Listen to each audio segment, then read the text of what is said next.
universe, like what we like, what we see, what we experience as the physical universe. There's a principle, and it's that every system will kind of seek the lowest energy state.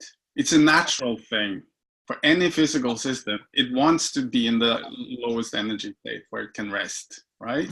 The analogy would be if you have like a ping pong ball in like a big ball, and you drop it, it wants to rest at the bottom, you know? The only place in the universe where that doesn't happen is in here. and at some point you just realize that the habit you have of thinking, it takes energy, it takes effort. And it's such a, you could say it's kind of freeing when you just let that go, because that effort goes away and you can relax. And you do that, and you see stuff you're holding on to and you let it go, and you kind of continue doing that. And in that process, you become more intimate with what's already here, you know? If you can imagine letting everything go, like every idea you ever had, every idea about even this moment, if you just let it go and see what's left, then, you know, I could probably say at least 10 things about it, but that's not really the point.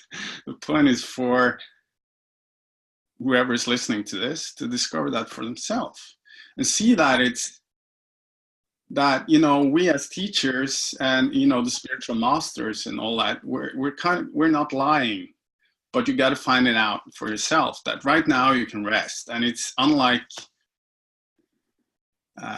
it's not a kind of everyday experience if you're not familiar with that, you know, the space now. But having said that, I just want to point out that the experience of resting now isn't something like mystical or special or something you have to kind of sit in a cave for 10 years to discover. In fact, as you know, it's a very natural thing, and people fall in and out of it all the time. It's just that you kind of never recognize it. You know, some people like walking in the woods and feel the kind of the peace just settle, or some people go fishing, or some people mountain climb, or, you know, some sort of activity, and in the middle of that they can experience peace. But it's kind of like it's always, or not always, but often it's connected to the activity, not like the inner experience of that. So basically it's a very natural thing, but at the same time we're so